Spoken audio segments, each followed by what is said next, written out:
Hello बच्चों, आपका स्वागत है हमारे चैनल स्टडी विद प्रेम में। और आज के इस वीडियो में हम कक्षा 7 इतिहास के चैप्टर नंबर 8 जिसका नाम है 18वीं सदी में नए राजनीतिक गठन, और इस वीडियो में इसके सारे क्वेश्चन और आंसर को देखने वाले हैं। आप लोग इस वीडियो को लास्ट तक जरूर देखिएगा। चलिए हम लोग क्वेश्चन नंबर 1 को शुरू करते हैं। तो यहाँ पर क्वेश्चन नंबर 1 क्या है? क्वेश्चन नंबर 1 में बताइए कौन सा सही है या गलत। तो इसमें जो है हमें गलत और सही कथन का चयन करना है, ठीक है। तो कौन नंबर में क्या है? नादिर शाह ने बंगाल पर आक्रमण किया। तो क्या ये कथन सत्य है? तो नहीं, ये कथन बिल्कुल असत्य है। नादिर शाह ने बंगाल पर आक्रमण नहीं किया था। फिर ख नंबर में क्या है? सवाई राजा जयसिंह इंदौर का शासक था। तो क्या सवाई राजा जयसिंह इंदौर का शासक था?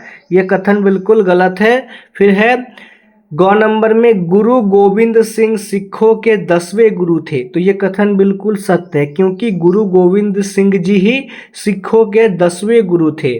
फिर घ नंबर क्या है? पुणे 18वीं शताब्दी में मराठों की राजधानी बना। तो क्या जो पुणे है वो 18वीं शताब्दी में मराठों की राजधानी बना था? तो ये कथन भी सत्य है, ठीक है। तो सत्य और असत्य में क्या क्या हो जाएगा? ये स्टार्टिंग वाला आपका असत्य है, फिर ख नंबर असत्य, गौ नंबर सही, घ नंबर सही। क्लियर? एक नंबर। आगे बढ़ते हैं क्वेश्चन नंबर 2 की ओर। क्वेश्चन नंबर 2 का क्वेश्चन पढ़िए आप लोग पहले। 18वीं शताब्दी में सिखों को किस प्रकार संगठित किया गया था? तो सिखों को किस प्रकार संगठित किया गया था, इसका उत्तर देखेंगे।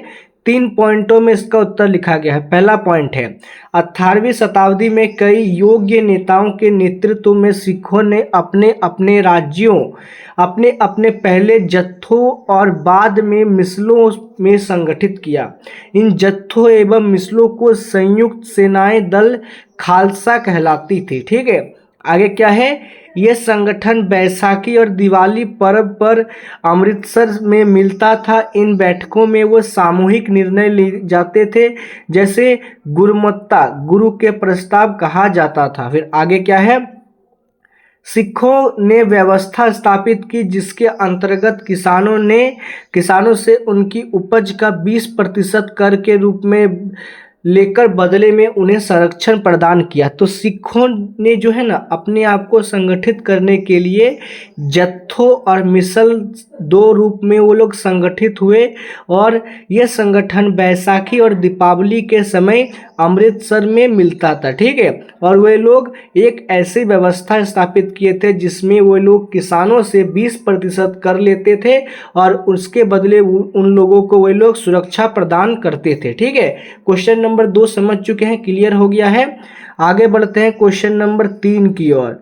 क्वेश्चन नंबर 3 है मराठा शासक दक्कन के पार विस्तार क्यों करना चाहते थे? तो मराठा शासक जो है दक्कन के पार विस्तार क्यों करना चाहते थे, इसके पीछे क्या कारण था, देखेंगे सारी चीज को। चलिए देखना शुरू करते हैं। तो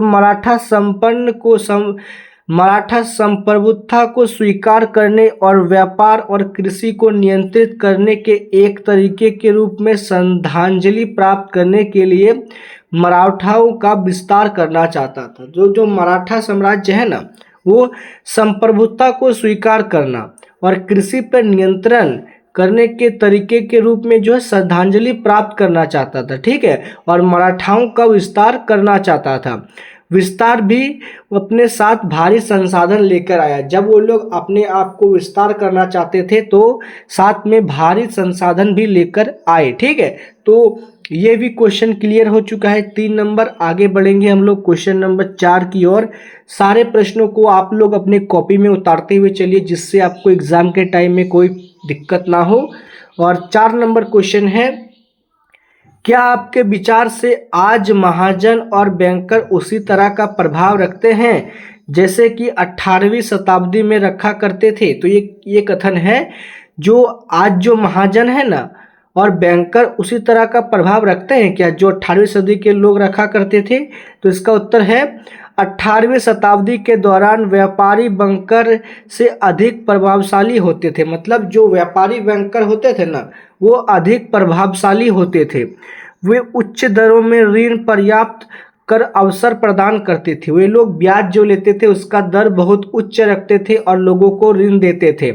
लेकिन अब शिक्षा के प्रसार के साथ लोग उन बैंकों को पसंद करते हैं जो सस्ती दर में ऋण और वित्तीय सहायता प्रदान करता है। और लेकिन अभी के समय में सारे लोग शिक्षित हो गए हैं और शिक्षित होने के बाद वे लोग उन्हीं बैंक को पसंद करते हैं जो उन्हें सस्ते दर में ऋण और वित्तीय सहायता प्रदान करता है। आगे क्या है, बैंकर भी ब्याज दर पर सब्सिडी प्रदान करता है। उनके पास विभिन्न उद्देश्यों के लिए अलग अलग ऋण के दायरे होते हैं, इसलिए वो व्यापारियों की तुलना में आज अधिक प्रभावशाली हैं। तो हम लोग समझ चुके हैं कि व्यापारी महाजन और बैंकर 18वीं सदी में किस प्रकार थे और अभी के समय में किस प्रकार वे लोग शक्तिशाली हैं, प्रभावशाली हैं। ठीक है, क्वेश्चन नंबर 4 समझ चुके हैं, लिख लीजिएगा इसको भी। आगे बढ़ते हैं क्वेश्चन नंबर 5 की ओर। तो क्वेश्चन नंबर 5 क्या है, पढ़िएगा पहले।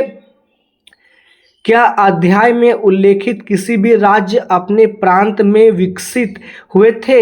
यदि हाँ तो अपने विचार में 18वीं शताब्दी के जनजीवन आगे 21वीं के जनजीवन से किस प्रकार भिन्न था? तो ये जो प्रश्न है ना, क्वेश्चन नंबर 5, इसे आप लोग को स्वयं बनाना है। ठीक है, मैं बता देता हूँ कि आपको कैसे बनाना है। इसमें आपको क्या करना है कि एक ऐसे राज्य का नाम लिखना है जहाँ पर कोई प्रांत विकसित हुआ है। यदि हाँ ये विकसित हुआ है तो क्या करना है, उसका जनजीवन, जो उसका जनजीवन है उसमें आपको 18वीं सदी और अभी के समय की 21वीं सदी को क्या क्या भिन्नता है उसमें उसको लिखना है। ठीक है, क्वेश्चन नंबर 5 समझ चुके हैं, इसको बना लीजिएगा आप लोग। ये ऐसे में एग्जाम में नहीं पूछा जाता है। ठीक है, ये सारे जितने भी क्वेश्चन हैं स्वयं करने वाले, ये एग्जाम में नहीं पूछे जाते, केवल आप लोग को समझने के लिए सारे क्वेश्चन होते हैं।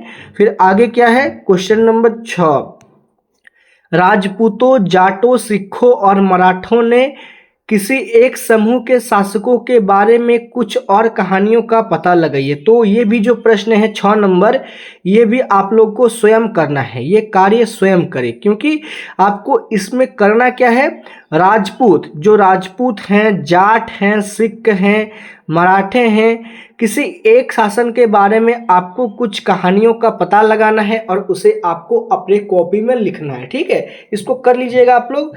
इसी के साथ जो है हम लोग का इस चैप्टर के जितने भी सारे इंपॉर्टेंट क्वेश्चन थे उन सभी को हम लोगों ने देख लिया है और हम लोग का जो इतिहास के जितने भी सारे चैप्टर थे सभी खत्म हो चुके हैं। ठीक है, अगर आपको ये वीडियो पसंद आए तो आप इस वीडियो को लाइक कीजिए, हमारे चैनल को सब्सक्राइब कीजिए। मिलते हैं आपके साथ किसी नेक्स्ट वीडियो में।